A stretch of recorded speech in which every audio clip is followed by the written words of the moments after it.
Welcome once again to RWR Plays TEW 2020. This is WCW Lives On, Chapter 27 in the series. And this is, of course, going to be bringing you the TV taping that took place the night after the 2 nights of the Lethal Lottery Tournament. And on screen right now, you can see what took place in Night 2 of the Lethal Lottery. Thank you for joining us today. If you have been enjoying the series and want to continue to follow along with us throughout the rest of the series, please give us a subscribe. That would be very, very much appreciated. And as I say, we have got in front of you the results from Night 2 of the Lethal Lottery.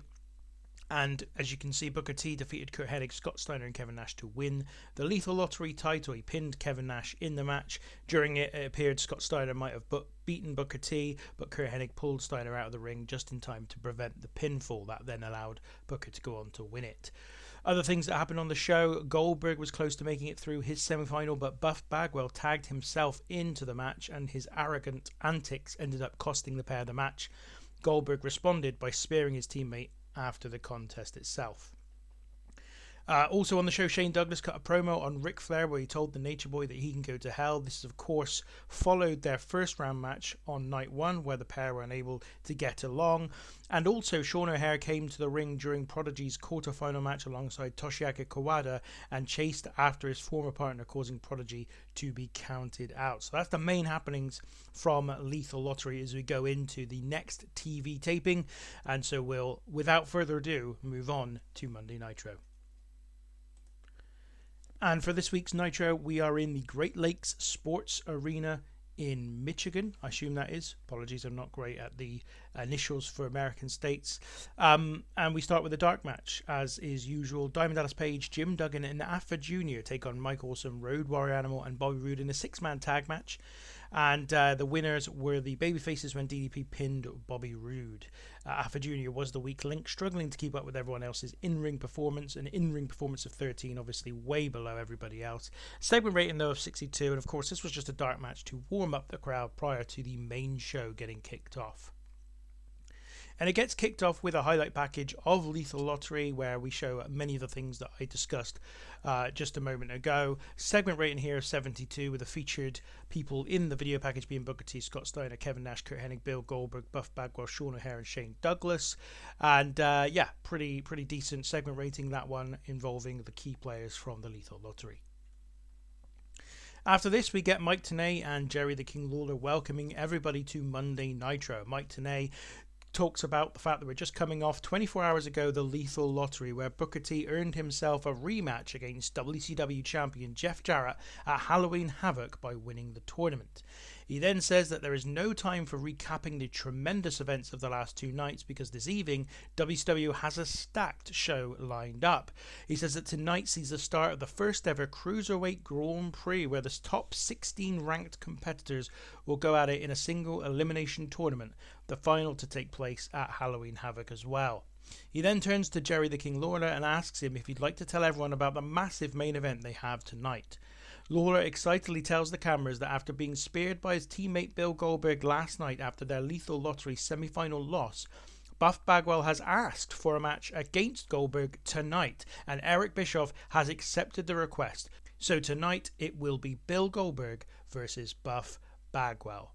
So a segment rating of 63. This was just to introduce everyone to the show, introduce the concept of the Cruiserweight Grand Prix, which kicks off tonight on this episode of Nitro, and also announce the main event of tonight's show, which is Bill Goldberg versus Buff Bagwell. So a really good segment here.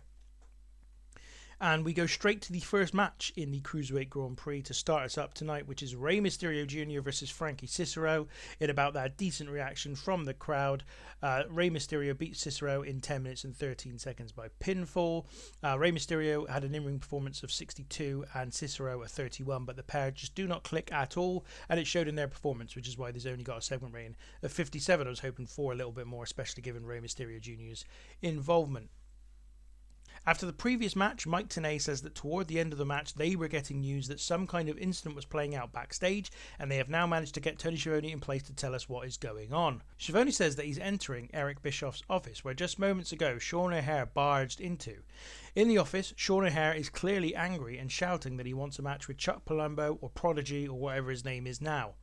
Eric Bischoff says that he cannot fit the match onto the schedule as they already have a full card for tonight, and so O'Haire barges past Schiavone, leaving the scene angrily. The segment rating here of 65. Sean O'Haire didn't do very well, apparently, without a script to follow, and Tony Schiavone and Eric Bischoff performed decently. The next match sees Toshiaki Kawada versus Bobby Eaton in a match that only goes for 6 minutes and 35 seconds and is won by pinfall by Kawada. Another in-ring performance of 64 for Kawada. Bobby Eaton only a 48. A segment rating of 49, which is a bit disappointing. And the crowd were turned off by having a match outside of the pre-show between workers they don't have any investment in. So we're still not quite there with Kawada. And Bobby Eaton, of course, has been largely jobbed out since his arrival in the company, so he was unlikely to generate that interest. In the post-match, Don Callis says that he has some sad news. Toshiaki Kawada's stint in WCW is done for the time being, as he has to go back to Japan and fulfill his contractual obligations there. He says, however, that in the not-too-distant future, Kawada will be back and will be gunning for the WCW World Heavyweight title. And as people have seen since he first came to America, nobody will be able to stop him. So segment rating here of 34. Callis has only had a few kind of appearances so far, and he's going to be the mouthpiece for Kawada going forward, of course, but I think we're going to need to kind of give Callis a few more talking segments so he can get his popularity up a bit and turn these segments into something a bit more impressive.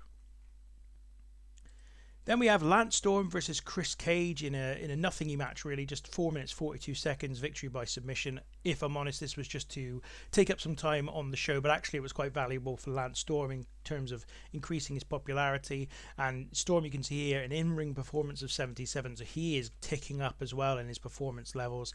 Chris Cage was only an 18, and yet the segment rating was a 61, so that shows how good Lance Storm performed here, and this was another decent victory for him as he continues to be built. The next segment then sees Shane Douglas come out and say that the only reason he didn't win the Lethal Lottery is that he got lumbered with the decrepit Ric Flair as a partner. He says that he's putting that behind him, however, to concentrate on getting back to the top of WCW, the only place the franchise belongs. He says that he has once again agreed some TV time for him to issue an open challenge, and says that Bischoff once more insisted that Chronic not be at ringside, as if he needed them to be anyway. So he calls for someone in the back to come out and face him, and at that point Sean O'Haire comes and runs to the ring, the commentator suggesting that if O'Haire can't face Prodigy tonight, he'll just have to take Douglas up on the open challenge. So segment rating here of 61, as Shane Douglas's open challenge has been answered by Sean O'Haire. And in this one, after a fairly even contest with Douglas just about taking an advantage after hitting a low blow on Sean O'Haire, Ric Flair came to the ring and distracted the franchise. Sean O'Haire then took advantage of this, scooping the distracted Douglas up with a fireman's carry facebuster and getting the surprise victory. The commentators suggest that this is probably the biggest win of Sean O'Haire's career so far, and he wins in 12 minutes and 7 seconds. A segment rating here of 68. Douglas and O'Haire both performing pretty decently, and Sean O'Haire getting a major victory over Douglas in this one. Then Tony Schiavone comes to the ring and introduces his guest at this time, Booker T. Booker T comes to the ring and Schiavone asks him how he's feeling after winning the Lethal Lottery last night and earning a rematch against Jeff Jarrett at Halloween Havoc. Booker says he's on top of the world right now, a little banged up after 4 matches in 2 days, but ready to run into Halloween Havoc and take his title back. So segment rating here of 68. Tony Schiavone struggled this time going off script. Before Booker T can continue, however, he is interrupted by the man he pinned in the final of the Lethal Lottery, Kevin Nash. Nash congratulates Booker T, but then tells him he is one lucky son of a bitch. Nash says that Booker was about to be speared by Goldberg in the semi-final, but was saved by Buff Bagwell tagging himself in. Nash says that actually he's pretty happy about that himself because he was Booker's partner for the match. He then says that Scott Steiner had Booker beat, but Kurt Hennig pulled Steiner out of the ring, saving Booker T again, and only then did Booker get a lucky shot in on him and a quick count by the referee to pin him. Nash says that both know that Booker can never beat him one-on-one, and Booker was just lucky that there were 2 other men in the match at Lethal Lottery. He then challenges Booker to face him one-on-one next week on Nitro. Booker T tells Nash that he's not going to deny he got a little fortunate at times during the Lethal Lottery. He says that we all need a little luck from time to time, and he just plays the cards that he's dealt. He says that if Nash is so desperate for a match next week, then it's on. So Booker T and Kevin Nash here, really good segment of 85. Performance of Kevin Nash was fantastic, and once again Nash has performed superbly here, and he's done that pretty much consistently for weeks and weeks now. Up next we get Canyon and Bam Bam Bigelow versus Ernest Miller, an Ice Trainer match that goes for 13 minutes and 17 seconds and is won by Bigelow and Canyon when Bigelow pinned Ice Train, a segment rating of 49. Bigelow at a 51, Canyon a 63, and their opponents were quite a bit below. In fairness, Ice Train and Ernest Miller were put together from the start really as a team to put other teams over, so unsurprising that Bigelow and Canyon won this one, and that their ratings, Ice Train and Ernest Miller's ratings, are not particularly great. And you can see there also we need to replace Bam Bam Bigelow's picture because for whatever reason it has disappeared from his profile. Next up, backstage, Sharmell Sullivan is joined by Scott Steiner for an interview. Sharmell asks Steiner what his thoughts were about the lethal lottery. Steiner says that Kevin Nash is right. Booker T is the luckiest man alive. He says Booker has spent 6 months avoiding his challenge, and WCW have, for the same amount of time, denied him a rematch for the title he held. And then, just 2 weeks after losing the title, Booker T gets himself a rematch for the belt. Steiner says that something, quite frankly, doesn't add up. Sharmell then asks him what he puts his loss in the lethal lottery down to. Steiner looks at Sharmell and tells her that he didn't lose anything. Nobody counted his shoulders down, and says that there is only one man to blame for him not winning the lethal lottery, and that man is a marked man. His name is Curt Hennig. So a segment rating here of 65 as Scott Steiner shows his frustration with not winning the lethal lottery, and also with the man that pulled him out of the ring when he seemed to have Booker T pinned, Curt Hennig. So the next match is another first round match in the Cruiserweight Grand Prix tournament, and Billy Kidman here beats Evan Courageous in 8 minutes and 36 seconds by pinfall, a segment rating of 65. Kidman an in-ring performance of 73, which is really good. Courageous, though, also held up a decent amount of the bargain as well with a 49, although the match did suffer from a lack of psychology. But nevertheless, Kidman and Courageous have great chemistry, and the match was a very good one indeed. Next, we get the Jarrett administration coming out to the ring. Jeff Jarrett ahead of John Cena and Mike Sanders. Cena is carrying with him a tombola machine. Mike Sanders speaks first and says that he has in his hand a new contract written up special for tonight where history will be made. He says Jarrett, the true leader of WCW, has come up with a new initiative that only a truly humble and charitable man such as Jarrett could come up with, and this contract is for a world title match to take place in 2 weeks' time at WCW's 13th anniversary show Nitro Special, as Jarrett will defend against one lucky person. Jarrett then asks Cena to place the tombola machine on a table that has been set up.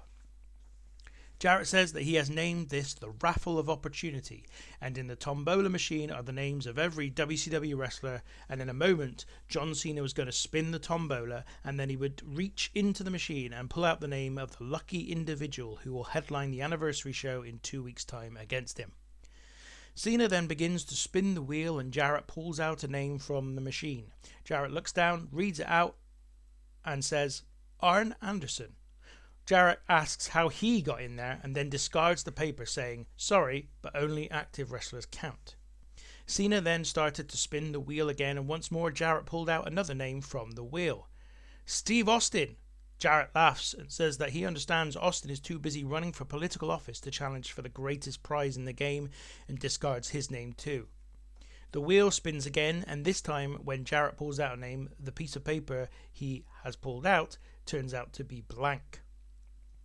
Before Jarrett can pick another name out, he is interrupted by Mike Sanders. Sanders tells him that he would like Jarrett to be made aware of Section 2.4.1a on the contract he has in his hand, which clearly states that the tombola will be spun 3 times.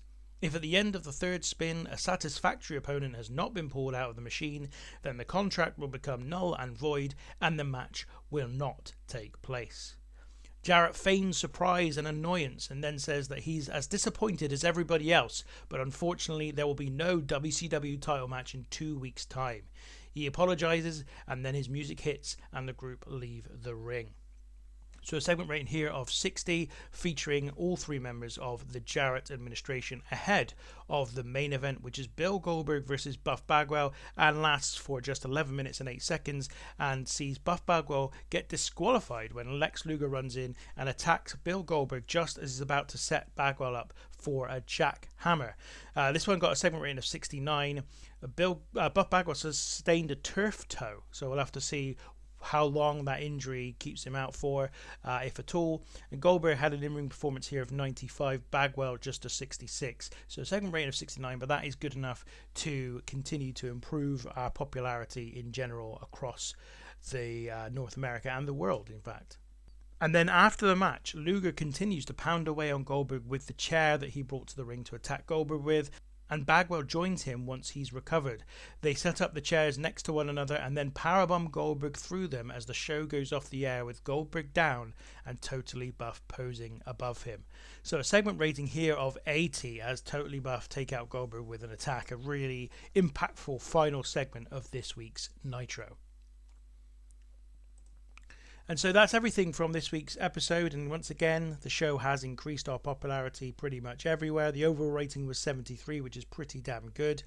The show closing angle was probably the best thing on the night, other than obviously Kevin Nash and Booker T's sort of face off in the ring as they set up their match against one another on next week's Nitro. The best match of the night, though, was the main event with that 69, although also Sean O'Haire and Shane Douglas did a good 68.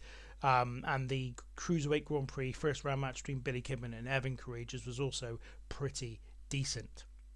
So that's Nitro covered for now. Let's move on to WCW Saturday Night. So as you can see, we've got 2,543 in the building for this week's TV taping of Nitro and Saturday Night.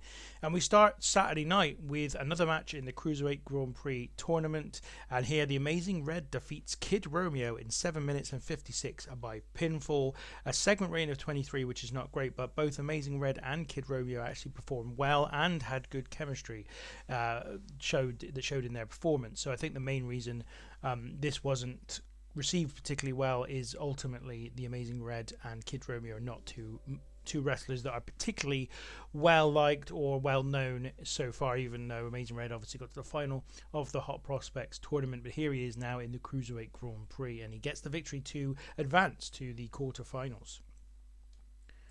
After this, we have Sharmell Sullivan backstage with Eric Bischoff. And Sharmell Sullivan asks Eric Bischoff how he's feeling after the actions of the Jarrett administration on Nitro, and whether or not that affects Bischoff's plans for the WCW's 13th anniversary show that will be taking place on Nitro in a couple of weeks' time. Eric Bischoff says that while Jeff Jarrett's proposed title match at the 13th anniversary show would have been a great attraction, he has got a number of ideas for what will take place on the show, and that Jarrett, as well as everybody else, should tune in to Nitro on Monday night, where he will be announcing a number of things for the event. So Eric Bischoff is really good here without working with a script, and a segment rating of 65, which is pretty good. Next, we have the match between Alexis Lurie and Ronnie Stevens in the latest match in the women's title round robin, which continues to go on. Going into the match, Lurie's record was 1-3, whilst Ronnie Stevens had won 2 and lost 2. But here, Lurie got the victory in 6 minutes and 27 seconds by submission. A segment rating of 19, but still the crowd are being turned off by these matches. They still don't have any real investment in the women, which is a real shame. But anyway, Lurie at 29, Stevens at 22. Next up, we have Sharmell Sullivan interviewing backstage Nick Gage, and she asks him what Nick Gage's reaction was to the recent issues that were shown on last week's episode of WCW Saturday Night between two men he has called his heroes in the past, Tommy Dreamer and Terry Funk. Gage says that they both broke his heart with the way they have treated him since he arrived in WCW, and so when he saw the footage of Funk and Dreamer arguing last week, it was the saddest thing he's ever seen, and he laughed so hard he cried. Gage says he hopes the pair rip each other apart. Segment rating here 40. Nick Gage didn't do very well, but actually that's still an improvement on where he was previously, and I feel like he's actually progressing quite well actually in terms of his skills overall, but we will continue to evaluate that situation as we go. In the next match, Jester and Prodigy of the Gothic Collective face the European Union, and the European Union win the match in 13 minutes and 18 seconds when, with the match in motion, Sean O'Haire runs to the ring and chases Prodigy away, leaving Jester at the mercy of their opponents. A segment rating here of 50, Prodigy was a 46, Jester a 57, Norman Smiley a 49, and Alex Wright a 44. Really a decent little match. Segment rating of 50, and obviously a continuation of Sean O'Haire's feud with Prodigy and the wider Gothic Collective. Before the main event, Sharmell Sullivan interviews the Mamelukes, asking Frankie Cicero and James Maritato about the first round of the Cruiserweight Grand Prix. She asks Frankie Cicero how he's feeling following his loss to Rey Mysterio Jr. in the first match in the tournament. But James Maritato interrupts and doesn't allow Cicero to answer. Maritato says that Cicero will answer for the fact that he lost, disappointed the entire family on Nitro. Sharmell Sullivan then turns to James Maritato and asks him about his upcoming match on Nitro in the first round of the tournament against Kaz Hayashi. Maritato says that all the frustration that the family have got now rests with him to exert onto the rest of the Cruiserweight division after Frankie Cicero's loss, and he will make sure he does the business on Nitro. So segment rating here of 35, not particularly good. Neither Maritato or Cicero performed particularly well in this segment. And we're on to the main event, which is another first round match in the Cruiserweight Grand Prix, and it sees Shane Helms defeat Jamie Noble in 11 minutes and 13 seconds by pinfall.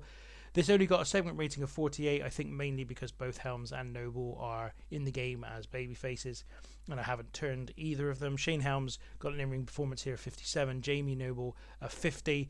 At the announcing desk as well, Stevie Ray was pretty weak, so not the best main event, but ultimately another match in the Cruiserweight Grand Prix, which sees Shane Helms join Amazing Red, Billy Kidman, and Rey Mysterio Jr. in the quarterfinal of the tournament. And that is WCW Saturday Night, an overall rating of 48, but that's not really of any real consequence. And we move on with the series. So that's another TV taping in the bag, and of course we've got set up for next week's Nitro the main event already, which will see Kevin Nash take on Booker T in that one.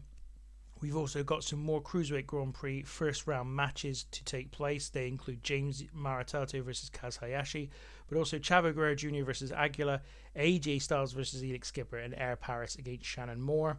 And Eric Bischoff has promised an announcement to be made for the 13th anniversary show in a couple of weeks' time. So a pretty successful TV taping on the whole. So I just thought I'd look at Raw before we go any further and what they did. You can see here Team Wreck, Kurt Angle and Rhino, part of the faction, of course, with Edge and Christian, apparently that's built into the game, defeated Chris Jericho and Chris Benoit in a 97 rated match. We had Hogan versus Rikishi, The Rock versus Scott Fick. Again, a pretty stacked Raw, although a lot of the other stuff was, not so interesting. And Raw continues to perform very, very well in terms of overall ratings. You can see here Buff Bagwell hurt. I wonder if it tells us at this point. It doesn't look like he's going to miss any dates. So that's a good news story for us as we want to continue to use Bagwell over the course of the next few weeks. And you can see here New Japan apparently looking at Glenn Jacobs. So in major news, we have good authority that New Japan officials are in the process of putting together a lucrative offer to try and bring Glenn Jacobs onto their roster. Although it's a cutthroat business, this represents a fairly blatant attempt to score a significant win over their rivals. And this is interesting because we got a notification that Glenn Jacobs was available to sign. I put him on my shortlist, so we got that notification. And I did have a look at signing him, but he wasn't interested in talking to us. He felt like we were too small for him. So we aren't in the battle. We're not in the market for taking Glenn Jacobs into the roster, although I would have been interested in bringing him in, I think, as a pretty major name in the business at this point. But New Japan are interested in looking at him, and they are apparently reaching out with an offer. You can also see here that Lita has reached an agreement with WWE to extend her contract, which means even though we knew that at the last episode, or the last couple of episodes, we are now officially out of the running to sign her, which is a shame. But as I said, I did manage to get WF to bulk up their offer for her, which means that they'll be spending more money than they'd perhaps budgeted for on that signing. So that is everything for today's episode. Thank you as always for watching. If you've enjoyed today's episode, please give us a like and a subscribe to continue to follow along with the series as it continues. But for now, that is everything. Thank you very much for watching.